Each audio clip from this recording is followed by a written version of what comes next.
नाज़रीन, programme special talk में मां आहियां जो मेज़बान शकील सुमरो। नाज़रीन, मुल्की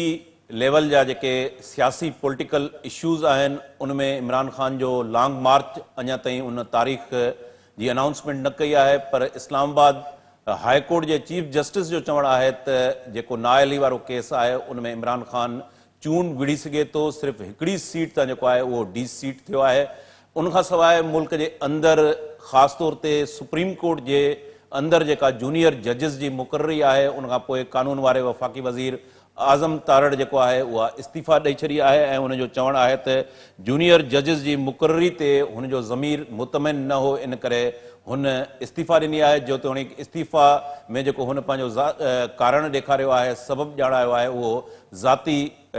जेको सबबु ॼाणायो वियो आहे ऐं उन में इन क़िस्म जो सबबु न ॼाणायो वियो आहे त हुनजो ज़मीर मुतमिन न आहे। जॾहिं त इन खां पहिरें जेके इजलास थींदा रहिया आहिनि उन इजलास में इतफ़ाक़ नालनि ते इतफ़ाक़ न थी सघियो हुयो। ऐं उनखां सवाइ जेको अरशद शरीफ़ सहाफ़ी आहे उनजे क़त्ल जी जेका गुजारत आहे उहो अञा मामलो हल न थी सघियो आहे, जॾहिं त पाकिस्तान जी हुकूमत कीनिया जी हुकूमत खां अणधूरी जात जो मुतालबो कयो आहे। इन्हनि अहम इश्यूज़ ते अॼु असांखे स्टूडियो में जेको पैनल जॉइन कयो आहे उनमें सेनेटर डॉक्टर करीम ख्वाजा पाण पीपल्स पार्टी जा सीनियर अॻवान आहिनि, सीनियर सहाफ़ी ऐं सीनियर तज़िये निगार जावेद लांगा असांखे कोयटा में जॉइन कयो आहे, बदर समेजो साहब सीनियर तज़िये निगार असांखे स्काइप ते जॉइन कयो आहे। टिनी महिमाननि खे असां प्रोग्राम में भलीकार कयूं था। शुरू कयूं था सुप्रीम कोर्ट में जूनियर जजिस जी मुक़ररी वारो मामिलो। डॉक्टर साहब खां असां शुरू कयूं था। डॉक्टर साहब, कीअं ॾिसो था सुप्रीम कोर्ट में जूनियर जजिस जी जेका मुक़ररी थी आहे, जंहिंते कानून वारे वफ़ाक़ी वज़ीर आज़म तारड़ बि इस्तीफ़ा ॾिनी आहे। इन खां पहिरें बि जुडिशल काउंसिल जा इजलास थींदा रहिया आहिनि, इहो मामिलो हल न थी सघियो। हिन भेरे उहो मामिलो जेको आहे उनमें जेके सीनियर जज आहिनि, पाण जेकॾहिं सिंध हाई कोर्ट जे चीफ जस्टिस जी ॻाल्हि कयूं त उहो सुप्रीम कोर्ट न वञी सघियो आहे, उनजी मुक़ररी न थी सघी आहे। कीअं ॾिसो था हिन मामले खे? सभ खां पहिरीं त शकील साईं, असांजा जेके हिंदू ॿार सॼी दुनिया में वसनि था, रहनि था, उन्हनि खे वाधायूं हुजनि, ॾियारी जे ॾिण जो सभिनी मुबारकूं हुजनि। ऐं पोइ तव्हांजे सवाल जो जवाबु ईअं असां तव्हांखे ॾियूं त आउं तमामु गहराई सां हिन चीज़ खे ॾिसां पियो। ऐं जो लास्ट मीटिंग थी हुई उनमें जेके ऑडियो चीफ जस्टिस साहब बाल खे ॾिनियूं हुयूं पब्लिकली, उहो बि ॿुधियूंसीं। ऐं हाणे जेका मीटिंग थी, जेको अख़बार में पढ़ीसीं ऐं सोशल मीडिया ते इलाही चीज़ूं ॿुधियूं आहिनि। हाणे उहो हिकिड़ो प्रोसेस आहे, बदकिस्मती आहे त उन प्रोसेस में ही जेको प्रोसेस थियो आहे उनमें बाक़ाइदा ज़िक्र कयो वियो आहे त बाबा सिंधी जेके बि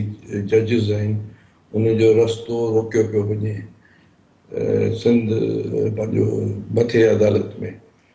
ऐं उन ते इलाही ॾे वठ बि थी आहे। इहो ॾाढो अफ़सोसनाक अमल आहे त सिंधी असांजा जेके सिंधी स्पीकिंग माण्हू जंहिं मुल्क ठाहियो, पोइ जेके बि आया उहे असांजा ॿार आहिनि ऐं पाकिस्तान जा सिटीज़न आहिनि, उहे बि असीं बि। पर जेके जिन माण्हुनि जे अबनि ॾाॾनि ठाहियो आहे मुल्क, इलाही इदारा अहिड़ा आहिनि जिते उहे न हुजण जे बराबरि आहिनि। ॾाढो अफ़सोसनाक अमल आहे। वधीक अदालत ते असांखे एतिराम आहे, पर उन्हनि माण्हुनि ते बि जस हुजे जीअं अख्तर हुसैन जेको सुप्रीम कोर्ट बार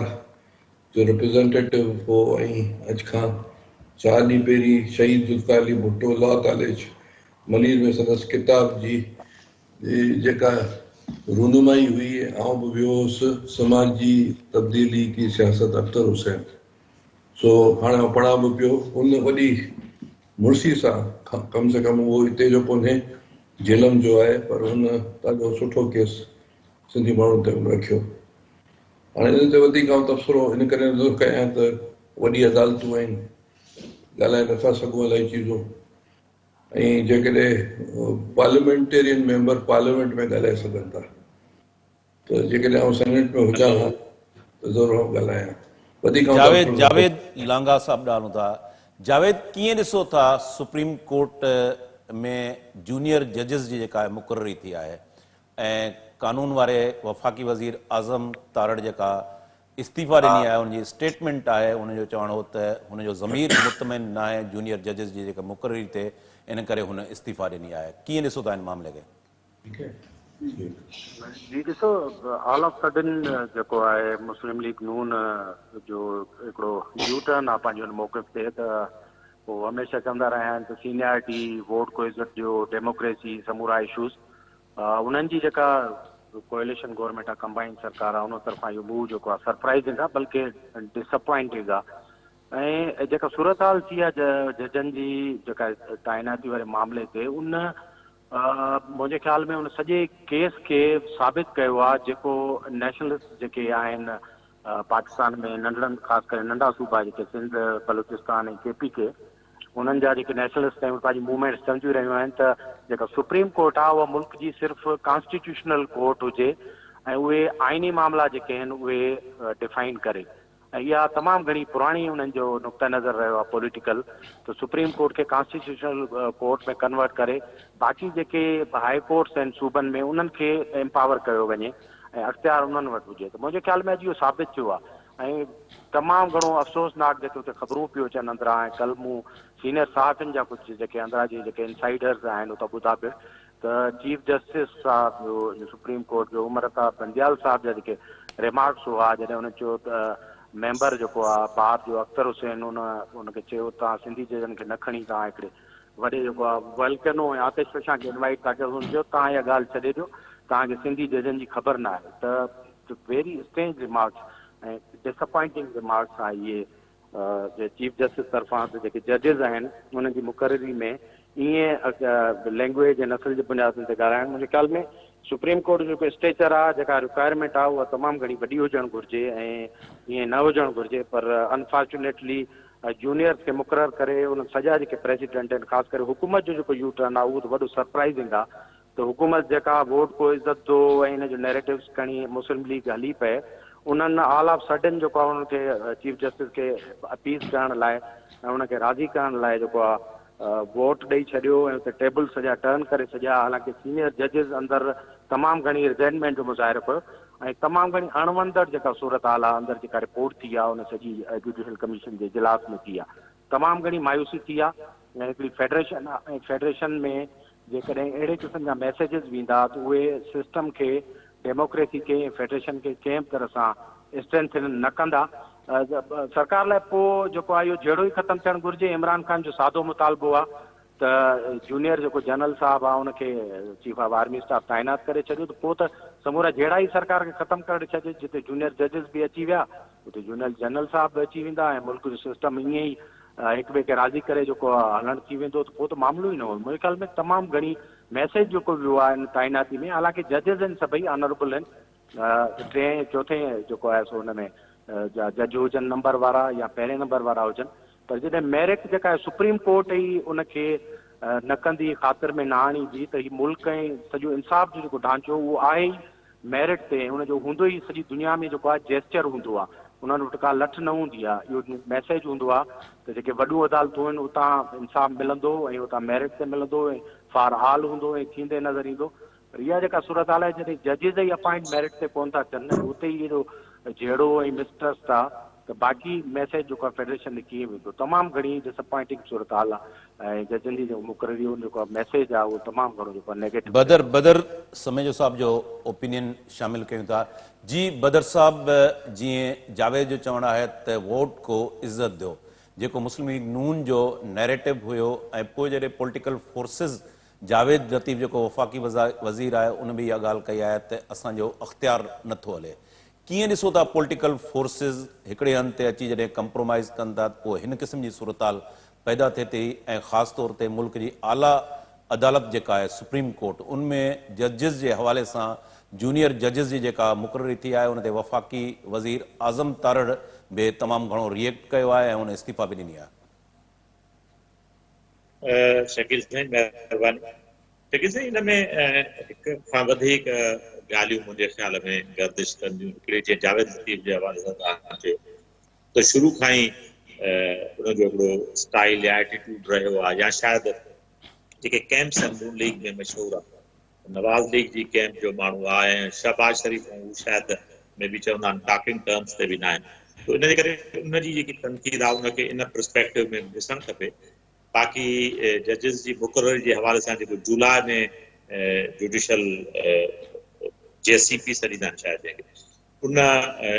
जन नालनि ते एतिराज़ कयो, चवनि था त उन्हनि ई नालनि खे घणे भाङे एक्सेप्ट इस्लामाबाद हाई कोर्ट जे चीफ जस्टिस जे बाक़ी जेके बि नाला तक़रीबन उन्हनि सॼनि खे ते उन्हनि ऑब्जेक्ट कयो हो ऐं हींअर उनखे एलिवेट कयो वियो आहे, उनमें जूनियर सीनियर जो बि हवालो थो अचे ऐं किथे एथनिसिटी जी बि ॻाल्हि थी अचे।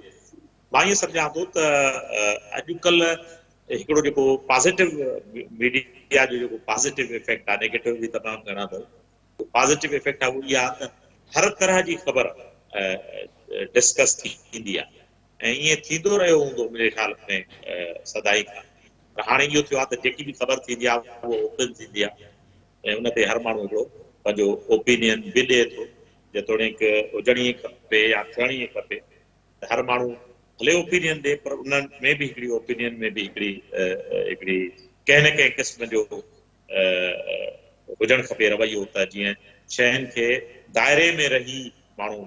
उन ते डिस्कस करे। मां ईअं सम्झां थो त हिन ते कंट्रोवर्सी आई बि आहे ऐं विदिन जजिस में बि कंट्रोवर्सी आई आहे ऐं मुमकिन आहे त तव्हां अख़बार में पढ़ियो हूंदो त लायर्स जी जेकी कम्यूनिटी आहे उन बि इन हवाले सां कंहिं लाइ अमल जो मुमकिन आहे उहे बि कंहिं लाइ अमल जी तरफ़ वधनि। जी शकील डॉक्टर साहब, पॉलिटिकल फोर्सिस जी ॻाल्हि निकिती ऐं जीअं जावेद चयो त वोट को इज़त दो, हिकिड़ो नैरेटिव हुयो ऐं उहो नैरेटिव जॾहिं हिन वक़्तु कोलिशन गवर्नमेंट में उहा पार्टी शामिल आहे त तव्हां सम्झो था त ही माण्हू जॾहिं अपोज़िशन में हुजे थो ऐं बाद में जॾहिं इक़्तिदार में अचे थो पियो त उते इन क़िस्म जी वाकई अहिड़ी सूरत हाल पैदा थिए थी। तव्हां उन हुकूमत जो हिसो बि रहिया आहियो जंहिंमें जावेद लतीफ़ खे इहो चवणो पए थो पियो त असांजा अख़्तियार जेके आहिनि उहे महदूद आहिनि। जेकॾहिं अख़्तियार महदूद आहिनि त तव्हां सम्झो था त उन खे इन सूरत हाल मां निकिरण जे लाइ पॉलिटिकल जेके फोर्सिस आहिनि उन्हनि वटि स्ट्रेटजी कहिड़ी हुजणु खपे, कीअं सियासी अमल जे ज़रिए इहो जेको सिलसिलो आहे उहो ख़तमु थी सघे थो, छा स्ट्रेटजी कहिड़ी हुजणु खपे? शकील साईं 75 साल खां इहा सिचुएशन आहे ऐं अख़्तियारात इलाही महदूद आहिनि। हिते 11 अगस्त अञा पाकिस्तान ठहियो कोन हो, काइद अज़म जी स्पीच ई हुननि जेको आहे सो ताक़तवर जेके एलिमेंट्स हुआ उन्हनि चयो त छपिजे न, बहरहाल पोइ छपिजी। त हाणे इहे सिस्टम्स त इलाही चीज़ूं हिन मुल्क में इहे नई कोन्हनि जेके हाणे रिपीट बि थियनि ऐं उनजो हल सिर्फ़ु इहो आहे त पॉलिटिकल पार्टीज़ मज़बूत हुजनि, इंस्टीट्यूशनलाइज़ हुजनि सभु, ऐं उहे जेकॾहिं मज़बूत हूंदियूं त ऑटोमेटिकली डेमोक्रेसी ऐं पार्लियामेंट मज़बूत थी वेंदी। हाणे अगरि को बि प्राइम मिनिस्टर अगरि हाइपोथेटिकली चऊं की भई इलाही क्रेस्मेटिक आहे, माण्हू हुनखे पसंदि कनि था ऐं उहो प्राइम मिनिस्टर थी थो वञे, उनजी पार्टी अची थी वञे इलेक्टेबल्स, पर अगरि पार्टी मज़बूत न आहे त पोइ इलेक्टेबल्स छा था करे सघनि? इहा सॼी दुनिया में इहो हिकिड़ो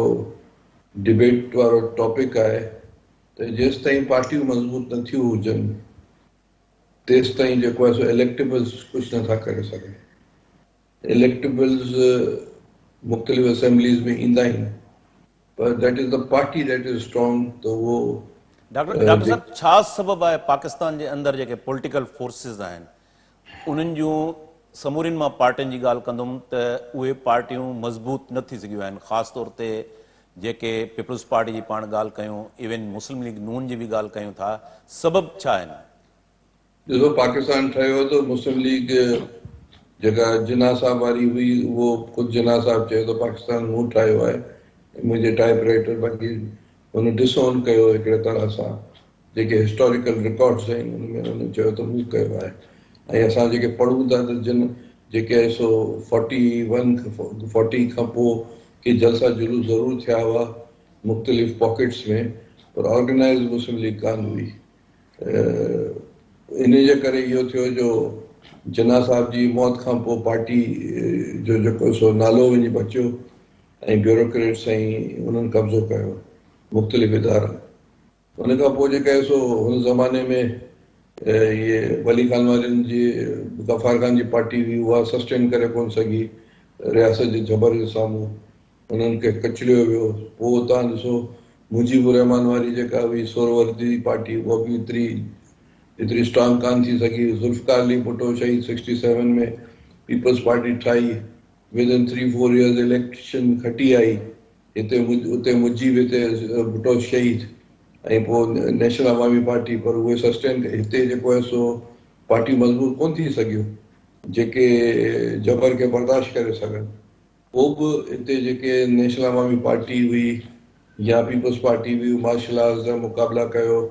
ऐं उहे शयूं हलियूं पर उनखे डेंट मुख़्तलिफ़ वक़्तनि में लॻाया विया। उन्हनि जे अंदरां ॿियूं पार्टियूं ठाहियूं वयूं, उन जे अंदरां लीडर्स खे ॿिया रस्ता ठाहिया विया। इहा ई मुस्लिम लीग हुई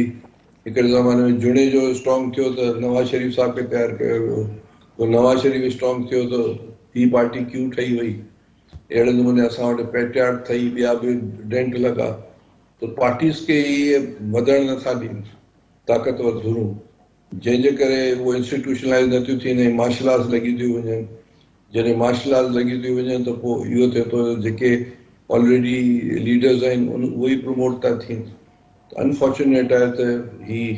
पाकिस्तान में फिनोमिना सभिनी पार्टियुनि सां इहो बचियो आहे। बिल्कुलु अॻिते बि सभिनी इहो पार्टियुनि आहे सां इहो फिनोमिना आहे। नाज़रीन हिते हिकिड़ो नंढे कमर्शियल ब्रेक जो वक़्तु थी वियो आहे। ब्रेक खां वापसी ते प्रोग्राम कंटिन्यू कयूं था।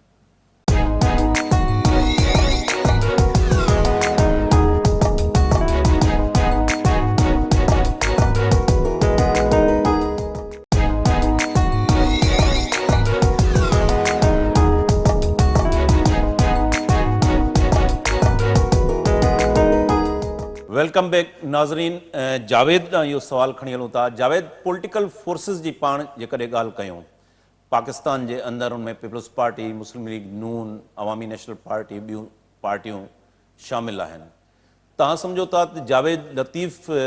वफ़ाक़ी वज़ीर आहे, मुस्लिम लीग नून सां वाॻियल आहे, उनजो इहो चवणु त असां वटि एतिरा अख़्तियार न आहिनि, अख़्तियार महदूद आहिनि। हिते छा जीअं पहिरें पाण डिस्कस कयो त पॉलिटिकल जेके फोर्सिस आहिनि, तव्हां नैरेटिव जी बि ॻाल्हि कई, वोट को इज़त दो, छा सबबु आहे जो पॉलिटिकल फोर्सिस हिकिड़े वक़्त ताईं हली वरी उन्हनि खे कंप्रोमाइज़ करिणो पए थो पियो? स्ट्रेटजी कहिड़ी हुजणु खपे जो स्ट्रेंथन थिए हिते डेमोक्रेसी ऐं पॉलिटिकल पार्टियूं स्ट्रेंथन थियनि? मुंहिंजे ख़्याल में जावेद लतीफ़ जहिड़ा जेके आवाज़ आहिनि पार्टियुनि में उहे हाणे दीवाना ई वीचारा आहिनि। उन्हनि जा आवाज़ जेके आहिनि वॉइस इन द विल्डरनेस जंहिंखे चइबो आहे अंग्रेज़ी में, रुञ में रड़ जेका आहे उहा कंहिं ॿुधी न ॿुधी। पार्टियूं जेके आहिनि उनजी हाणे तव्हां ओवर द ईयर जेका कंपोज़िशन ॾिसो त जेके फेडरल पार्टियूं आहिनि उहे ऑलमोस्ट इलीट रन पार्टीज़ थी वियूं आहिनि। माना उनजी जेका लीडरशिप आहे उहा हिकिड़े मुल्क जी उन रूलिंग इलीट क्लास सां तालुक़ थी रखे, जेको माना सॼे मुल्क जो खे हलाए थो उनजो हिसो आहे। माना हिकिड़ी जेका पॉलिटिकल इस्टेब्लिशमेंट आहे उनजो सभु पार्टियुनि जी जेका एलिटिस्ट लीडरशिप आहे उनमें मुल्क जी जेका फौजी इस्टेब्लिशमेंट आहे असांजी उहा बि शामिल आहे, जुडिशियल इस्टेब्लिशमेंट आहे उहा बि शामिल आहे। त पार्टीज़ में आवाम मैटर कंदो आहे। बज़ाहिर त ही वोट वठी अचनि थियूं सभई पार्टियूं, पर माण्हुनि जो ई ॿुधनि छा था हिन पार्टियुनि छा इहे जेके फ़ैसिला आहिनि इहे पार्टियुनि जेको सेंट्रल कमिटियुनि में था थियनि। ज़ाहिर आहे जजनि जी मुक़ररी हुजे, इस्टेब्लिशमेंट सां ॻाल्हाइणो हुजे त पोइ लंडन में वेठल जेका मुस्लिम लीग लीडरशिप आहे उन सां ॻाल्हाईंदा, जेकॾहिं पीपल्स पार्टी सां ॻाल्हाइणो आहे त पोइ बिलावल हाउस में वेठल जेका लीडरशिप आहे उन सां ॻाल्हाईंदा। हाणे तव्हां मॉडल ॾिसो त इमरान ख़ान बज़ाहिर परसेप्शन इहो आहे त हू पंहिंजी पॉपुलरिटी जी पीक ते आहे, हालांकि इहो बि हिकिड़ो परसेप्शन आहे जीअं बि आहे वाट वर ठाहियो वियो आहे, पर उहो माण्हुनि जी ताक़त हूंदे बि रोज़ानो मैसेज जो मेरे साथ बात करो इस्टेब्लिशमेंट खे चए थो, ललकारे थो, नाला वठी सभु कुझु करे थो। तव्हां इन मां अंदाज़ो लॻायो त यानी फ़ैसिला किथे था थियनि पिया। हिकिड़ो इलीट क्लास आहे जेको हिक ॿिए सां ॻाल्हाए थो, निगोशिएट थो करे, बार्गेन्स थो करे, हिक ॿिए खे स्पेस थो ॾिए, हिक ॿिए खे फैसिलिटेट थो करे। इहो हिकिड़ो विशेष सर्कल ठही वियो आहे एलीट जो। ऐं सभई पार्टियूं बज़ाहिर उन्हनि जो पस मंज़र छा बि हुजे, पीपल्स पार्टी वॾी अवामी स्ट्रगल, वॾियूं कुर्बानियूं, वॾियूं मारूं खाई जेका आई आहे। मुस्लिम लीग जेका आहे उहा रिफॉर्म थी आहे तमामु घणी, प्रो इस्टेब्लिशमेंट ई, पर जहिड़ा बि कया उन्हनि सफ़र बि कयो, उनजी लीडरशिप जेलनि में रही, जलावतनियूं कयूं। ईअं इमरान बि ट्रांसफॉर्मेशन जे हिकिड़े दौर में आहे, पर अञा ताईं उहो सम्झो न आहे सभु शयूं। पर प्रो पीपल पार्टीज़ न आहिनि इहे, यानी माण्हुनि खां ख़ौफ़ज़दा बि न आहिनि, माण्हुनि जे एहतिसाब जो उन्हनि पार्टियुनि खे डपु न आहे। ऐं ख़बर आहे त वरी बि वोट वठंदासीं ऐं वोट जो तरीक़ेकार तव्हांखे ख़बर आहे जेको मुरविज सिस्टम आहे उहो केॾो वॾो एक्सपेंसिव सिस्टम आहे ऐं उहो बि इलीट रन आहे छाकाणि हाणे असां तव्हांजे क्लास जो माण्हू अहिड़े क़िस्म जी जेको आहे इलेक्शन विड़ी करे वञी उते जेको आहे ऐवान में वेही या पार्टी में वेही जेको आहे पंहिंजी इनपुट नथो ॾेई सघे अनफॉर्चुनेटली असांजी पॉलिटिकल डिग्रेडेशन थी आहे त जॾहिं माण्हू मैटर कंदा सेंट्रल कमेटियूं वर्कर जेका आहे उन्हनि जी से किथे ईंदी तॾहिं पॉलिटिकल पार्टियुनि खे प्रेशर हूंदो त वापसि वेंदासीं किथां पुछाणो थींदो हाणे जॾहिं हिकिड़ी महदूद लीडरशिप आहे ऐं किचन कैबिनेट्स आहिनि तव्हां रोज़ ख़बरूं ॿुधा इमरान ने किचन कैबिनेट से मशवरा किया और ये हुआ ईअं ई पीपल्स पार्टी पंहिंजी हिकिड़ी किचन कैबिनेट आहे ईअं PMLN लंडन ऐं लाहौर ऐं मॉडल टाउन जी हिकिड़ी किचन कैबिनेट त इहे पार्टियूं ज़ाहिर आहे तव्हांखे ईअं ई नज़र ईंदियूं इन्हनि जो प्रेशर का बि जुडिशियल इस्टेब्लिशमेंट या मुल्क जी जेका इस्टेब्लिशमेंट सरकारी इस्टेब्लिशमेंट आहे उहो आवाज़ु उन्हनि जूं कीअं ॿुधई जॾहिं हू पाण ई पंहिंजनि माण्हुनि खां जेको आहे एलिनेटेड थी विया आहिनि ऐं मासिस में हुननि जी उहा से कान्हे का मासिस सां उहा इंटीग्रेशन न आहे हुनखे ख़बर आहे त जेन्युइन तहरीक बि इवाल्व सभु पार्टियूं नथियूं करे सघनि त ॾाढो इहो मुंहिंजे ख़्याल में अनफॉर्चुनेट आहे सॼो पॉलिटिकल डिग्रेडेशन जेका मूंखे नज़र अचे थी उन सां जेको अवामी पावर आहे पॉलिटिकल पावर आहे ऐं पीपुल्स पावर आहे उहो रिड्यूस थियो आहे ऐं ॿिया समूरा जेके पावर आहिनि ऐं ॿिया जेका तबक़ाती खलीज आहे उहा तमामु घणी हिन में वधी आहे उन असांजी सियासत खे बि तमामु घणो जेको आहे उहो विराए छॾियो आहे बिल्कुलु जेको आहे पुअर पॉलिटिशियन पुअर वर्कर ऐं एलिटिस्ट जेका लीडर आहे मथे तबके जी उहा थी वई आहे ऐं हाणे सॼी दुनिया उन्हनि जे खां रन थी थिए पई जावेद हिकिड़ो ॿियो इशू अरशद शरीफ़ सहाफ़ी जो जेको क़त्ल आहे उहो हिन वक़्त ताईं गुजारत बणियल आहे जेतोणीकि जेका नैरोबी पुलिस चीफ जी स्टेटमेंट भी आई है ऐं उन खां बाद में हिकिड़ो ट्वीट मरियम नवाज़ कयो आहे उन मरियम नवाज़ जे ट्वीट ते ख़ासि तौर ते जेके PTI जा सर्किल्स आहिनि उन्हनि तमामु वॾो रिएक्ट कयो आहे ट्विटर ते हिकिड़ो ट्रेंड हले थो पियो कीअं ॾिसो था तव्हां अरशद शरीफ़ जे क़त्ल खे मूंखां सवाल आहे शकील जी जी जावेद ॾिसो अनफॉर्चुनेट आहे इहो कंहिं बि इंसान जो मारिजी वञणु त तमामु घणी ॾुखोईंदड़ ख़बर आहे उनजे ख़ानदान लाइ दोस्तनि लाइ ऐं जर्नलिस्ट फ्रेटर्निटी लाइ बि हिकिड़ी जेका शॉक वेव आहे हिन में तव्हां ॾिठो आहे मजबूरी तौरु सहाफ़ती तंज़ीमुनि जेको आहे एज़ होल जेको रिएक्शन ॾिनो आहे उहो काफ़ी बैलेंस ऐं पॉज़िटिव आहे हालांकि गुज़िरियल जेके 4 साल आहे उन में सहाफ़ियुनि सां तमामु घणियूं तादियूं थियूं उन्हनि ते हमला थिया वॾा जेके नाले वारा सहाफ़ी आहिनि मुल्क जा उन्हनि सां ज्यादतियूं थियूं अफेयर थिया पर ॾाढी डिवाइडेड असांखे जेका मौक़ो मिलियो PTI उन्हनि खे सेलिब्रेट कयो उन्हनि खे गद्दार करार ॾिनई ऐं उन्हनि जा जेके प्रो जर्नलिस्ट आहे उन्हनि जे स्कूल ऑफ थॉट जा उन्हनि ख़ुदि उन्हनि ते क्रिटिसाइज़ कयो तमामु घणो पर फर्स्ट टाइम मूंखे जेको लॻे थो त अरशद शरीफ़ जे क़त्ल ते जेका सहाफ़ती तंज़ीमूं आहिनि या जेके वॾा नाला आहिनि इदारा आहिनि उन्हनि जो पॉज़िटिव रिएक्शन वियो ज़ाहिर आहे हिकिड़े इंसान जी जान वई आहे उन खां हटी करे त हुनजा नज़रियात छा उन कहिड़ी जर्नलिज़म पे कई ऐं उनजो एडिटोरियल कंटेंट जेको हो उहो केतिरो बाएबल हो ऐं उन सां केतिरो असांखे इख़्तिलाफ़ हो पर जीअं त हाणे हुन ज़िंदगी विञाई आहे ऐं ॾाढो मिस्टीरियस सर्कमस्टेंसिस में विञाई अथई इन करे उनजी हर क़िस्म जी जेका आहे उहा तहक़ीक़ थियणु घुरिजे ऐं मुंहिंजे ख़्याल में जेको माज़ी जे मुक़ाबले में हिकु चङी शइ ॾिसण में आई आहे त हिन सरकार जेको आहे हाईएस्ट लेवल ते वज़ीर आज़म कीनिया जे सदर सां इंगेज थियो आहे फॉरेन ऑफिस पंहिंजे सतह ते कयूं आहिनि एम्बेसीज़ जेके आहिनि उहे मुसलसल करनि थियूं परसूअंस उन डेड बॉडी लाइ जेको एम्बेसडर हुते आणण लाइ जेके इंतज़ाम कया आहिनि त मुंहिंजे ख़्याल में हिकिड़ो जेस्टर सुठो वियो आहे बाक़ी जेका तहक़ीक़ आहे उहा ज़ाहिर आहे कीनिया जी सरकार कंदी ऐं असांजी सरकार खे उन ते प्रेशर विझणो आहे त आख़िर इहा सूरत हाल पैदा छो थी ऐं मिस्टेक इन आइडेंटिटी जो जेको सवाल उथारियो वियो आहे उन सां साइड लाइन जेके ॿिया सवाल आहिनि खोड़ अहिड़ा परसेप्शन बि आया आहिनि जंहिंमें डाउट्स ॾेखारिया विया आहिनि त शायदि अरशद शरीफ़ सां गॾु जेको माण्हू हो गाॾी में उनजी का सस्पेक्ट एक्टिविटी हुई जंहिंखे पुलिस मेल कयो बहरहाल इन्वेस्टिगेशन में सभु शयूं अची वेंदियूं हिकिड़ो नाले वारो सहाफ़ी हो ऐं उनजो उहो पार्टीज़न बि हो घणी हद ताईं हिकिड़ी मतिलबु फ़िक्र खे सपोर्ट कंदो हो ऐं लाॻीतो उन ते ई जेको प्रोग्राम कंदो रहियो हिकिड़ी मख़सूस टेलीविज़न ते पर इन सभिनी ॻाल्हियुनि खे हटी करे जेका इंसानी ज़िंदगी आहे उहा सभिनी शयुनि खां वधीक क़ीमती आहे हाणे हू न रहियो आहे हिन दुनिया में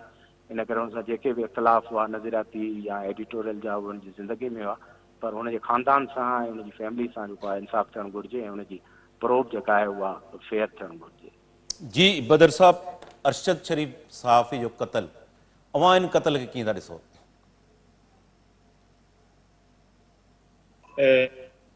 शकील साईं मां खे जेकॾहिं 2 मिंट तव्हां ॾियो इन सवाल खां पहिरियां जेको इन खां पहिरियां डिस्कशन ही लीडरशिप जे हवाले सां जेकॾहिं 2 मिंट तव्हां जी जी मां ई सम्झंदो आहियां त साउथ एशिया में जेकी मोरूसी सियासत आहे उन जा ये ऑफशूट आहिनि, उन जा असर आहिनि। त असां वटि इलीट लीडरशिप ई जुड़े थी। मिसाल जेकी सुधरियल दुनिया आहे या पहिरें जेके फर्स्ट वर्ल्ड सॾींदा उन में भले केरु केॾो बि मक़बूल लीडर हुजे, पंहिंजे टेन्योर खां पोइ उनखे साइड थियणो आहे। पार्टी सस्टेन कंदी, लीडर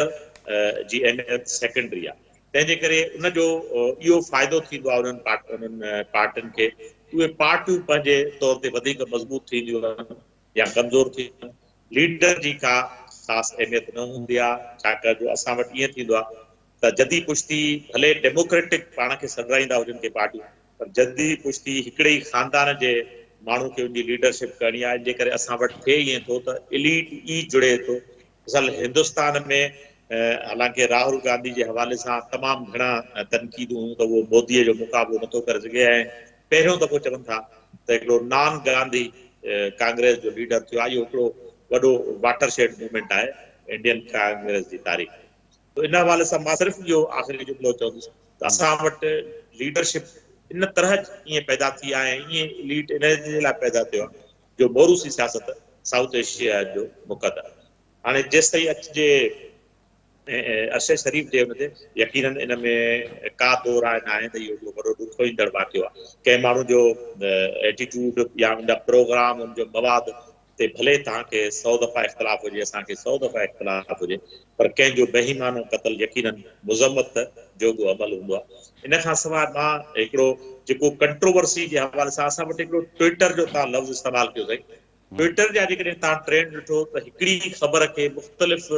एंगल सां हिकिड़ो पीटीआई खे शायदि इहो तरीक़ेकार सम्झ में अची वियो आहे त कहिड़े नमूने ट्रेंड हलाइणा आहिनि। सो तव्हां जेकॾहिं डेली ट्विटर चेक कंदव, जेकॾहिं 5 ट्रेंड आहिनि त उन में 4 पीटीआई जा ट्रेंड हूंदा ऐं उन्हनि खे चइनी में जेकॾहिं तव्हां खोलींदव त सेम ख़बर हूंदी, उनखे मुख़्तलिफ़ लिबासा ओड़े फैलायो थो वञे। इहो कंट्रोवर्सी शकील साईं असांजो मिज़ाज थी वियो आहे। पोयनि ॾींहंनि में मां हिकिड़ो मज़ाहिया ख़ाको ॾिठो, TVF हिकिड़ो आहे, जेके दोस्त ॿुधनि था उहे चेक बि करे वठनि त कीअं ब्रेकिंग न्यूज़ कीअं ठाहिजे। हुन चयो त अॼु जे दौर में जॾहिं 24 कलाक चैनल हलनि था,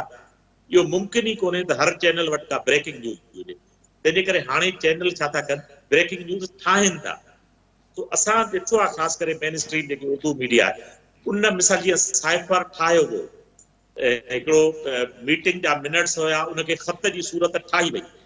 हाणे पॉलिटिकल पार्टीज़ हुजनि या इवन पॉलिटिकल पार्टीज़ त चलो उनजो हिकिड़ो कमु हो त उनखे हिकिड़ो नैरेटिव पंहिंजो ॾियणो, यानी हाणे सहाफ़ी बि उन नैरेटिव जी पोइवारी करण जे मामले में ख़बरूं ठाहिनि था पिया, ख़बर आहे या न आहे। ऐं ख़ासि करे तव्हां ॾिठो आहे त पोयनि महीननि या सालनि में मीडिया हाउसिस ख़बरूं ठाहियूं आहिनि, रिपोर्ट न कयूं अथऊं, हालांकि उनजो कमु रिपोर्ट करणो। तो इन तरह जो जेको मीडिया जो मिज़ाज जुड़ियो आहे, उनमें जेकॾहिं कंट्रोवर्सी जो मसालो न आहे त को बि असांखे लॻे थो त को बि असांजी ख़बर ॿुधंदो कोन। तव्हां ॾिसो शेख रशीद जी रेटिंग जे हवाले सां पोयनि ॾींहंनि में इहो बहस हूंदा जॾहिं अपोज़िशन में हूंदी PTI आई त शेख रशीद जी रेटिंग जो मतिलबु छा आहे, शेख रशीद जेके बि ॻाल्हि अचे उहा चई ॾे, यकीनन कंट्रोवर्शियल हूंदी। मिसाल असां वटि डॉक्टर साहब वेठा आहिनि, सीनियर माण्हू आहिनि, डॉक्टर साहब बाय द बुक ॻाल्हाईंदो त डॉक्टर साहब जी ॻाल्हि खे माना इहो न आहे त ॻोल्हणो पवंदो त डॉक्टर करीम किथे पियो ॻाल्हाए त हुनजी ॻाल्हि ॿुधिजे। इते ई डॉक्टर करीम उबतियूं सुबतियूं ॻाल्हियूं करे त रेटिंग मथे चढ़ी वेंदसि। मां ईअं सम्झां थो त मक़बूलियत हासिल करण जे करे, पंहिंजी व्यूअरशिप हासिल करण जे करे, रेटिंग हासिल करण जे करे सहाफ़ियुनि तमामु घणा रूल्स ब्रेक कया आहिनि। बहरहाल कंहिंजो मौत खे कंट्रोवर्शियल न बणाइणु खपे, मां ईअं सम्झां थो। ऐं यकीनन डॉक्टर साहब जीअं हिते डिस्कस थियो मोरूसी सियासत के हवाले सां, बदर साहब इंडियन नेशनल कांग्रेस जो मिसाल ॾिनो, राहुल गांधी खां पोइ यको गांधी ख़ानदान जेको हुयो, नेहरू ख़ानदान खां पोइ हींअर उते नई लीडरशिप आई आहे ऐं उहा दलित कम्यूनिटी मां आई आहे। ऐं वरी असां जेकॾहिं बर्तानिया जे अंदरि ॾिसूं त बर्तानिया जे अंदरि पाण ॾिसूं था पिया कंज़र्वेटिव पार्टी में हिकिड़ो भारती ॼाओ, यानी उनजा फोर फादर्स जेके आहिनि उनजा इंडियंस हुया, गुजरांवाला पंजाब सां बि उनजो तालुक़ु हुयो, पोइ अफ्रीका शिफ्ट थिया। त हिते मोरूसी जेका सियासत आहे उहो तव्हां सम्झो था त पाकिस्तान जे अंदरि सब कॉन्टिनेंट जे अंदरि हींअर तब्दीली अचे पई। हिते पाकिस्तान जे अंदरि असां ॾिसूं था त उहा मोरूसी सियासत साॻी मुख़्तलिफ़ पार्टियुनि जे अंदरि उहा अञा सुधो जारी आहे। सर मसलो इहो आहे त बदर साहब इजाज़त हुजे जी। त अर्ज़ु कयां जेका कांग्रेस जी इलेक्शन जेका थी आहे चइजो आउं गुज़िरियल 10 सालनि खां हिंदुस्तान खे तमामु वॉच पियो कयां हुनजी पॉलिटिक्स खे त जेको दलित लीडर आहे इहो ॿिए लफ़्ज़नि में प्रॉक्सी आहे गांधी खानदान जो ऐं उते जेको रियल जिन मुक़ाबिलो कयो शशि थरूर उनखे हिननि हरायो हुनखे मिलिया 6200 वोट 6800 ऐं शशि थरूर जेको हो सो हुनखे मिलिया आहिनि 2200 उन्हनि गांधी खानदान स्टिल चीज़ पाण वटि रखी आहे जेके पॉलिटिकल अलायंस आहे कांग्रेस जो हुनजी हेड सोनिया गांधी आहे ऐं जेको सो पार्लिमानी पार्टी जी हेड बि जेके उनजी बि सोनिया गांधी आहे त उहो शयूं पाण वटि रखियूं आहिनि हुननि टोटल कोन ॾिनी आहे ईअं जी पहिरीं नरेंद्र जेको संजय गांधी खां पोइ राजीव गांधी खां पोइ जेको प्राइम मिनिस्टर थियो या पोइ जेको हिकिड़ो कांग्रेस जो जेको सदर थियो जंहिंखे पोइ ज़ोरी लाथो गांधी खानदान त उहो उन्हनि वटि ई आहे ऐं अनफॉर्चुनेट आहे हाणे जेसि ताईं तालुक आहे जेको बर्तानिया में त आउं उन्हनि खे बिल्कुलु क्रेडिट वञे थो ऐं बर्तानिया जी यूरोपियन अवाम खे वाइट नस्ल जी अवाम खे शाबाश आहे जो हुन जेको आहे सो इंडियन ब्रिटेन वारे खे प्राइम मिनिस्टर कयो ऐं अफ़सोसनाक ॻाल्हि असां वटि इहा आहे त असां वटि को Hindu prime minister chief minister governor chief justice केरु कोन थो थी सघे इहो असांखे त सोचणु खपे पाकिस्तान वारनि खे त इहो जेको इवन इहो इन बर्तानिया जे एक्सपीरियंस आहे ऐं इहो तमामु सुठो एक्सपीरियंस आहे उहो पंहिंजी महिनत सां आयो आहे ऐं पैसे वारो माण्हू आहे ऐं स्ट्रगल कई आहे ऐं हुनजो ओरिजिन्स हिंदुस्तान सां बि आहे पाकिस्तान सां बि आहे it's a very good thing doctor last minute असां प्रोग्राम खे वाइंड अप तरफ़ वञूं पिया अरशद शरीफ़ जे क़त्ल ते बि अवां कीअं था सम्झो उहो क़ाबिल मुज़मत आहे अरशद शरीफ़ जो जेको क़त्ल थियो आहे केनिया में ऐं उनजी तहक़ीक़ात थियणु खपे सभिनी जर्नलिस्टनि इन जे बारे में चयो आहे हुकूमत चयो आहे ऐं उन्हनि सभिनी चयो तहक़ीक़ात थियणु खपे ही जेके परवेज़ मुशर्रफ जी स्टेटमेंट मूंखे यादि अचे पई त जेके मुखालिफ़ आहिनि हुन सां जीअं ॿिया मुल्क कंदा आहिनि ॿारनि मुल्कनि में हुन सां हिसाब किताब कयो वञे जेको गूगल ते तव्हांखे मिली वेंदो त मक़सदु चवण जो आहे त पाकिस्तान में इहो एक्स्ट्रा जुडिशियल किलिंग्स या जर्नलिस्टनि सां जेको कुझु 5-8 सालनि खां थिए पियो इहो क़ाबिल मुज़मत आहे ऐं इहो न थियणु खपे दुनिया इलाही वधी वई आहे इहो त शाह ईरान जे दौर में सावक वारा कंदा हुआ या पिनोशे जे दौर में थींदो हो हाणे या फ्रांको जे दौर में थींदो या हिटलर या मसोलिनी हाणे त दुनिया इलाही वधी वई आहे इहे चीज़ूं न थियणु खपनि पर इहो क़ाबिल मुज़मत आहे हीउ जेको बि थियो आहे केनिया में उनजी मज़मत था कयूं इन जी तहक़ीक़ात थियणु खपे ऐं वाक़ई में पुलिस जी मिस्टेक आहे या पोयां केरु आहे पोइ मूं जेको आहे सो शकील साईं केनिया जी पढ़ियो पिए ॾिठो पिए त केनिया में इन तरह जी एक्स्ट्रा जुडिशियल किलिंग्स इलाही थियनि पियूं ऐं सॼी दुनिया में इहो मशहूरु आहे कि केनिया में पॉलिटिकल डिसिडेंट्स ऐं उन्हनि खे मारियो पियो वञे पर हाणे हीउ त पाकिस्तान जो हो सो बहरहाल इन तहक़ीक़ात थियणु तमामु ज़रूरी आहे क़ाबिल मुज़मत नाज़रीन हिते प्रोग्राम जो वक़्तु पुॼाणी के पहुतो डॉक्टर करीम ख्वाजा साहब जावेद लांघा साहब बदर समेजो साहब अवां टिनी महिमाननि जी महिरबानी नाज़रीन ईंदड़ प्रोग्राम में वरी कंहिं नए उनवान सां हाज़िर थींदासूं तेसिताईं ॾींदा इजाज़त अल्लाह भाई